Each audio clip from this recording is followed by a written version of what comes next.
আপনি বাসর ঘরে কেন আসলেন? বিয়ে হয়েছে আপনার ছেলের সঙ্গে আর বাসর ঘরে আপনি শ্বশুরমশাই। বিয়ে হয়েছিল আমার স্বামীর সঙ্গে, কিন্তু বাসর রাতে ঘরে আসলো আমার শ্বশুরমশাই। এবং আমার বিয়ের আগেই। আমার শাশুড়ির মারা গেল প্রায় ৩ বছর হয়ে গিয়েছিল। তারপর আমাদের বিয়ের পরে শুধু রাতে কেন যখন ইচ্ছে তখন আমার শ্বশুরমশাই আমার স্বামীর সামনেই আমাকে শ্বশুরমশাই আমাকে বিছানায় ফেলে কি কারণে আমার স্বামী এসব মেনে নিত তা জানলে তোমাদের চোখ কপালে উঠে যাবে। আমি শালা। আমি বাংলাদেশের একজন বাসিন্দা। আজকের ঘটনাটি শোনার পর তোমাদের হয়ে যাবে। আমি কথা দিলাম বন্ধুরা, মূল ভিডিওটি শুরু করার আগে তোমাদের কাছে ছোট্ট একটা রিকোয়েস্ট। তোমরা যারা নতুন তারা আমার চ্যানেলটিকে সাবস্ক্রাইব করে পাশে থাকবে। তাহলে এবার আসল ঘটনা আসি। বাসর রাতে জানতে পারি যে আমার সঙ্গে নাকি শ্বশুরমশাই বাসর ঘরে আসবেন। আসলে বাসর রাতে আমি যখন আমার স্বামীর অপেক্ষায় বসেছিলাম তার কিছুক্ষণ পরেই দেখি আমার শ্বশুরমশাই ঘরের ভিতরে ঢুকে আমার সাথে ব্যবহার খারাপ করার চেষ্টা করছিলেন। তখন আমি ভয় পেয়ে আমার বাসা থেকে বেরিয়ে চিৎকার চেঁচামেচি করে আমার স্বামীর নাম ধরে ডাকতে শুরু করেছিলাম। কারণ ওই সময় তো আমি আমার স্বামী ও শ্বশুরমশাই এ ব্যাপারে আসল সত্যিটা জানতাম না। আমার শ্বশুরমশাই ও আমার স্বামী তো আমার অভিভাবক। ও আমার থেকে অনেক বড়। একটা সত্যি কথা গোপন করে রেখেছিল এবং আমার সঙ্গে অনেক বছর না করেছিল। আমি পড়াশোনায় ভীষণ ভাল ছিলাম এবং আমার আগে আরও পড়াশোনা করার অনেক ইচ্ছে ছিল। আমি একজন মেধাবী ছাত্রী ছিলাম। ওই সময় তো আমার জীবনের সব কিছুই ঠিকঠাক চলছিল। কিন্তু একদিন হঠাৎ করে আমার বাবার এক উকিল বন্ধু আমার বাবাকে এসে বলল একটা নাকি জমিদার পরিবার আছে এবং তারা অনেক বলল এবং তাদের অনেক সম্পত্তি আছে, তাদের সুগার ফ্যাক্টরি, পেট্রোল পাম্প ও আরও অনেক কিছু ব্যবসা আছে।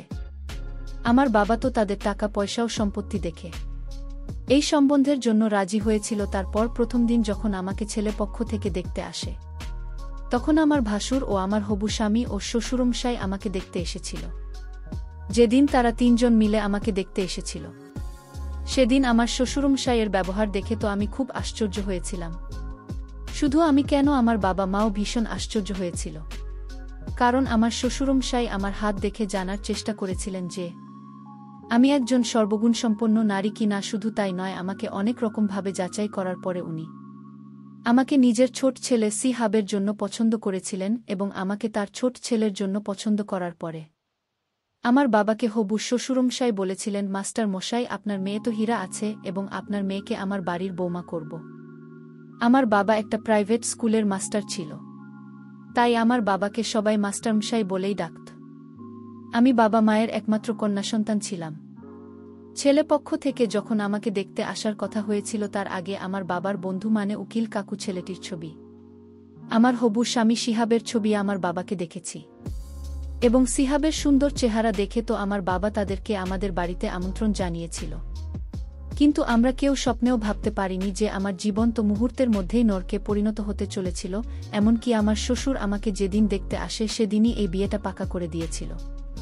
কিন্তু আমার বাবা যখন এই বিয়েটা পাকা করার আগে ভাবনা চিন্তা করার কিছু দিনের সময় চেয়েছিল, আমার হবু শ্বশুরমশাইকে বলেছিল, জমিদারবাবু এত তাড়াহুড়ো করার কি আছে, আমাকে তো কিছু দিন সময় দিন ভাবনা চিন্তা করার জন্য। তখন আমার হবু শ্বশুরমশাই আমার বাবাকে বলেছিল, মাস্টারমশাই, এই হিরেটা আমি তাড়াতাড়ি আমার রাজপ্রাসাদে নিয়ে যেতে চাই, আমার রাজপ্রাসাদের শোভা বাড়ানোর জন্য। তারপর আমার হবু শ্বশুরমশাই তার পার্সোনাল উকিলকে মানে আমার বাবার যিনি বন্ধু ছিলেন উকিল কাকু, উনাকে আমার হবু শ্বশুরমশাই চোখে চোখে কিছু ইশারা করলেন। তারপর উকিল কাকু আমার বাবার হাত ধরে বললেন, মাস্টারমশাই, আমি তোমাকে গ্যারান্টি সহকারে বলছি, এর থেকে ভালো পাত্র, এত ভালো পরিবার তুমি লণ্ঠন নিয়ে খুঁজে বেড়ালেও আর পাবে না এবং তোমার মেয়ে ওখানে রাজ করবে, রানী হয়ে থাকবে ওই প্রাসাদের। এর থেকে বেশি তোমরা আর কি চাও? তাই সম্বন্ধটা পাকা করে দাও, বেশি ভাবনা চিন্তা করার কোনো দরকার নেই। আমি আছি তো ঠিক। ওই সময় আমার শ্বশুরমশাই নিজের পকেট থেকে একটা স্বর্ণের আংটি বের করে নিজের ছেলের হাতে দিয়ে বললেন, আংটিটা আজকে পরাতে হবে। তারপর আমার বাবা মাও খুশি হয়ে আমাকে ঘরের ভিতরে নিয়ে গিয়েছিল একটুখানি তৈরি করার জন্য। আমি তখন ঘরের ভিতরে বাবা মাকে বলেছিলাম, বাবা, আমার কিন্তু কিছুই ঠিক লাগছে না, কারণ তারা আমাকে দেখতে এসে এত তাড়াহুড়ো করে বিয়ে পাকা করছে, আমাদের তো কিছু দিনের সময় দেওয়া উচিত ছিল। বাবা তখন আমার মাথায় হাত দিয়ে বলেছিল, শালা, আমার বিশ্বাস যে এর থেকে ভালো পরিবার তুই আর পাবি না মা। কারণ আমি তো শ্বশুরমশাইয়ের সঙ্গে তোর পড়াশোনার ব্যাপারে আলোচনা করেছি, এবং এটা বলছি যে তুই আগে আরও অনেক পড়াশোনা করতে চাস। তখন তো শ্বশুরমশাই বলেছে তুই যত পড়তে চাস ওরা নাকি পড়াবে, পড়াশোনার ব্যাপারে তাদের নাকি কোনো আপত্তি নেই। এবার তুই খুশি আছিস, কারণ তুই যেটা চাইছিস সেটা তো পেয়ে যাচ্ছিস। তারপর বাবা যখন আমাকে এটাও বলেছিল যে আমার শ্বশুরবাড়ির লোকেরা নাকি বিয়ের পরেও আমাকে পড়াশোনা করার সুযোগ দেবে, এই কথা শুনে তো আমি বাবা মায়ের মুখের দিকে তাকিয়ে সেজেগুজে তৈরি হয়েছিলাম। তারপর সেদিনই আমাদের আংটি বদল হয়েছিল, এবং তার কিছুদিন পরেই বিয়ের তারিখ পাকা হয়েছিল। এমনকি আমার আংটি বদল হওয়ার সময় আমার শ্বশুরমশাই যা কাণ্ড ঘটিয়েছিল সেটা শুনে তো আপনারা অনেক বেশি আশ্চর্য হয়ে যাবেন। আসলে আংটি বদলের সময় আমি তো শিহাবকে আংটি পরিয়ে দিয়েছিলাম, কিন্তু জানি না কেন তার মুখে তখন হাসি ছিল না। এমনকি সে তো আমার দিকে তাকিয়েও দেখেনি। শুধু তাই নয়, আমার হবু স্বামীর মুখে তখন হাসি ছিল না। শুধু আমার স্বামী কেন, আমার ভাসুরের মুখে কোনো হাসি ছিল না। তারপর আংটি বদলের সময় শিহাব যখন আমাকে আংটি পরাতে আসেন, তখন জানি না কেন তার হাত জোট করে কাঁপছিল, এবং তার চোখ মুখ লাল হয়ে গেছিল, এবং সে বারবার তার বাবার মুখের দিকে তাকাচ্ছিল, কিন্তু সে আমাকে আংটি পরাতে পারছিল না। তারপর ওই সময় আমার শ্বশুর সবার সামনে শিহাবকে গালাগালি দিয়ে বললেন, ছাড়, তোর দ্বারা কিছুই হবে না, দেয় এই সব কাজটাও আমি করে দিচ্ছি। এই বলে আমার শ্বশুরমশাই আংটিটা শিহাবের হাত থেকে কেড়ে নিয়ে উনি নিজেই আমাকে আংটিটা পরিয়ে দিয়েছিলেন। ওই সময় তো আমি কিছুই বুঝতে পারছিলাম না যে তারা এসব কি করছিল।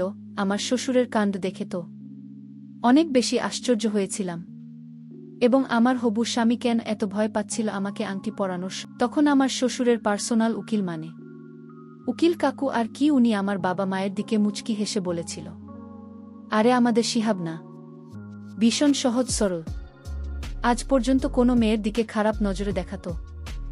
অনেক দূরের কথা, সে তো আজ পর্যন্ত কোনো মেয়ের সঙ্গে কথা বলেনি, তাই সে হয়তো একটু ঘাবড়ে গেছে। আপনারা এটা নিয়ে কোনো দুশ্চিন্তা একদম করবেন না। তার কিছু দিনের মধ্যেই কিন্তু আমি বিয়ে হয়ে শ্বশুরবাড়িতে চলে আসি। বিয়েতে যখন আমি শিহাবের সঙ্গে মণ্ডপে বসেছিলাম, সেদিন কিন্তু তার মনে অনেক ফুর্তি ছিল, এবং সেদিন কিন্তু আমার শ্বশুরমশাই আমাদের বিয়েতে উপস্থিত ছিলেন না। আমার বাবা যখন আমার শ্বশুরমশাইয়ের খোঁজ স্বামী নিতে শুরু করেছিল, তখন উকিল কাকু আমার বাবাকে বলেছিল রাত্রি 9টার পরে নাকি আমার শ্বশুরমশাই নিজে ওষুধ খেয়ে শুয়ে পড়েন। উনি নাকি 9টার পরে আর রাত জাগতে পারেন না, আর সেজন্যই নাকি উনি আমাদের বিয়েতে উপস্থিত থাকতে পারেননি। এই কথাটা শুনে আমার মনে একটু খটকা লেগেছিল। তারপর বিয়ে করে যখন আমি বিদায় হয়ে শ্বশুরবাড়িতে চলে আসি, তখন বাসর রাতে স্বামীর অপেক্ষায় বসেছিলাম। ভেবেছিলাম স্বামীর সঙ্গে অনেক ভালো সময় কাটাবে। তার কিছুক্ষণ পরেই আমার ঘরের দরজা খুলে উনি যখন আমার ঘরের ভেতরে প্রবেশ করেন, তখন উনাকে দেখে তো আমি অনেক বেশি ঘাবড়ে গিয়ে চিৎকার চেঁচামেচি শুরু করেছিলাম। কারণ আমার ঘরের ভিতরে আমার স্বামী নয়, আমার শ্বশুরমশাই আমার ঘরের ভিতরে ঢুকেছিল। তারপর আমি যখন রুম থেকে বের হতে যাচ্ছিলাম, তারপর আমি না পেরে অনেক বেশি ভয় পেয়ে ঘর থেকে বেরিয়ে যায়। তারপর আমার স্বামীর নাম ধরে আমি ডাকাডাকি শুরু করেছিলাম। তখন আমার স্বামীকে দেখলাম যে সে নিচে বারান্দার ঘরে ফোনে কারো সঙ্গে কথা বলছিল। তখন আমি আর না পেরে অনেক বেশি ভয় পেয়ে তাড়াতাড়ি আমার স্বামীর কাছে গিয়ে বললাম, তুমি এখানে আছো, আর ওদিকে তোমার বাবা আমার সঙ্গে এসব করার চেষ্টা করেছেন। এসব কি হচ্ছে? আমার স্বামী তো সব কিছু শোনার পরেও মাথা নিচু করে চুপচাপ দাঁড়িয়েছিল। তারপর উপর থেকে আমার শ্বশুরমশাই নিচে নেমে এসে বললেন, আমার ছেলেকে জিজ্ঞেস করার কোনো দরকার নেই, আমি নিজেই তোমাকে সব কিছু বলে দিচ্ছি। তারপর আমার শ্বশুরমশাই আমাকে যা বলেছিলেন সেটা শুনে তো আমার দম বন্ধ হয়ে আসছিল। আমার শ্বশুরমশাই তখন মুচকি হেসে বলল, শালা রানী, তুমি আমার বউ এবং আমি তোমার স্বামী, আর আমার ছেলেরা হচ্ছে তোমার সন্তান। আমার শ্বশুরমশাইয়ের মুখ থেকে সব আজেবাজে কথা শুনে তো আমি অনেক বেশি রেগে গিয়েছিলাম। আপনি এসব কি কথা বলছেন? আপনার মাথা ঠিক আছে তো? আমার শিহাবের সঙ্গে বিয়ে হয়েছে। আমি তখন শিহাবকে বললাম, শিহাব, তুমি চুপচাপ এখনো দাঁড়িয়ে আছো কেন? তুমি তোমার বাবাকে আমাদের দুজনের বিয়ের কথাটা বলো। আমার শ্বশুর তখন আবার আমাকে বললেন, এই যে আমার মহারানী, এই বাড়িতে শুধুমাত্র আমার হুকুম ও আমার আদেশ চলে। আর তোমার সঙ্গে আমার ছেলে নয়, আমার বিয়ে হয়েছে। মণ্ডপে আমি তোমার পাশে বসেছিলাম এবং ওই পাগড়ি পিছনেও আমি ছিলাম। আর আমি তো তোমার ছোট ছেলে হয়। আর আমার 2 ছেলে তো আগেই বিয়ে হয়ে গেছে, তাদের বউ আছে। আমি যখন কোনো মতেই এটা বিশ্বাস করতে রাজি হয়নি জেসি হবে নাকি 1 বছর আগেই বিয়ে হয়ে গেছে, তখন আমার শ্বশুরমশাই তার ছোট বোন ও মায়ের নাম ধরে বাইরে ডাকলেন এবং বললেন আমি নাকি আজ থেকে তার 2 বৌমাদের শাশুড়ি মা হয়। শ্বশুরের মুখ থেকে সবকিছু শোনার পরে তো কিছুক্ষণের জন্য আমি গান শূন্য হয়ে গেছিলাম। তো মনে হচ্ছিল যে আমার মাথা কাজ করা বন্ধ করে দিয়েছে, এবং এটাই তো স্বাভাবিক। তারপর আমি যখন কান্নাকাটি শুরু করে আমার শ্বশুরমশাইকে জিজ্ঞেস করেছিলাম যে উনি আমার সঙ্গে এত বড় ছিল না কেন করেছেন, তখন আমার শ্বশুরমশাই আমাকে বললেন, আমি যদি তোমার বাবার কাছে গিয়ে বলতাম যে আমি তোমাকে বিয়ে করব, তাহলে কি তোমার বাবা এই বিয়েতে কখনো রাজি হতো? কারণ আমি তো একজন বয়স্ক বুড়ো মানুষ, আর তুমি কত তরুণী, তাই আমার ছোট ছেলেকে মোহরা বানিয়ে ছলনা করে তোমার সঙ্গে বিয়ে করেছি। এবং আমি তোমার বাবা ও মাকে মিথ্যে কথা বলছিলাম যে আমার ছোট ছেলে সি হবে, সঙ্গে তোমার বিয়ে দিতে চাই। কারণ প্রথম নজরে তোমাকে দেখি আমি ভেবে নিয়েছিলাম যে বিয়ে তোমাকেই করব, কারণ তুমি কত সুন্দরী ও তরুণী। সেটা যেভাবেই হোক না কেন, আমি বিয়েটা তোমার সঙ্গেই করব।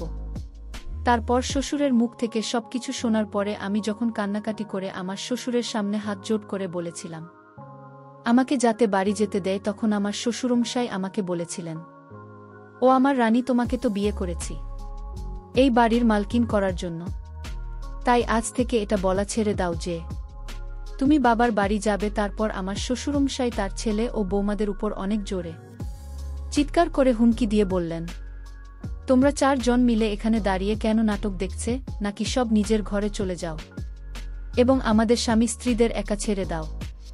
এটা আমাদের মাঝখানের ব্যাপার, এমনিতেও আজ আমাদের বাসর রাত। তারপর আমার শ্বশুরমশাই আমাকে ঘরের ভিতরে নিয়ে এসে আমার সঙ্গে জোর করে সারা রাত। সেদিন আমি সারা রাত ঘুমাইনি। সেদিন সারা রাত আমার চোখ দিয়ে জল পড়েছিল এবং আমার কিছুই বুঝতে বাকি ছিল না যে আমার সঙ্গে অনেক বড় অন্যায় হয়েছিল।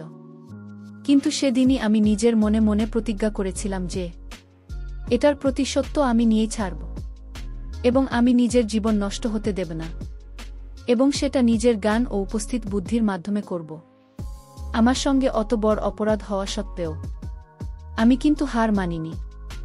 এমনকি ওই বাড়িতে কিছুদিন থাকার পরে আমি বুঝতে পেরেছিলাম যে আমার শ্বশুরমশাই তার ছেলে ও বোমাদের ভয় দেখিয়ে রেখেছিলেন। এমনকি আমার শ্বশুর তো তার ছেলেদের হাত খরচের জন্য 1 টাকাও দিত না। আমার শ্বশুরমশাই মানে আমার স্বামী তাদেরকে সারাক্ষণ অপমান করত। এমনকি তারা 4 জনে আমার শ্বশুরের প্রত্যেকটা কথা ভয়ে মাথা নত করে পেতে দিত, কারণ তারাও বাধ্য ছিল। আমার শ্বশুরের এত সম্পত্তি থাকা সত্ত্বেও সে তার ছেলেদেরকে কিছু দিত না, এবং তাদের 20 টাকার প্রয়োজন হলেও তারা আমার বুড়ো শ্বশুরের কাছে হাত পেতে চেয়ে নিত। এমন নয় যে সব কিছু জানার পরেও আমি সেখান থেকে পালানোর কোনোদিন চেষ্টা করিনি। আমি বীরুর কাছ থেকে পালানোর অনেক চেষ্টা করেছিলাম। এমনকি আমার বাবা মা সব কিছু জানতে পেরে যখন আমার শ্বশুর বাড়িতে এসেছিল আমাকে সেখান থেকে নিয়ে যেতে, কিন্তু আমার বুড়ো স্বামী আমার বাবা মাকে হুমকি দিয়েছিল, এবং বুড়োর যেহেতু অনেক টাকা ও সম্পত্তি ছিল, তাই আমার বুড়ো স্বামী আমার বাবা মাকে বলেছিল তারা যদি বেশি বাড়ায় তাহলে আমার বুড়ো স্বামী নাকি টাকার জোর দেখে আমার বাবা মাকে মিথ্যে কেসে ফাঁসিয়ে দিয়ে জেলের ভিতরে ভরে দেবে। আমার বুড়ো স্বামী মানে শ্বশুরমশাই তাদেরকেও শাস্তি দিতে ছাড়ত না। আর এই সব কিছুই উকিল কাকুর জন্যই হয়েছিল, কারণ ওই উকিল তো সব কিছুই আগে থেকে জানতেন। উকিল আমার স্বামীর ডানহাত ছিল, সে টাকার লোভে আমার শ্বশুরের সব কথা শুনতে এবং আমার জীবনটাকে নষ্ট করেছিল, এবং আমার শ্বশুরের টাকা পয়সা সব কিছুর হিসেব উকিল রাখতে। বন্ধুরা, পরিশেষে একটি কথা তোমাদের উদ্দেশ্য করে বলতে চাই, তোমরা বিয়ের আগে অবশ্যই সময় নিবে, তাড়াহুড়ো করে বিয়ে করবে না বা বিয়ে দেবে না, তাহলে আজকের মতো অবস্থা তোমাদের হবে। বন্ধুরা, গল্পটি ভালো লাগলে লাইক করে পাশে থাকবেন। ধন্যবাদ।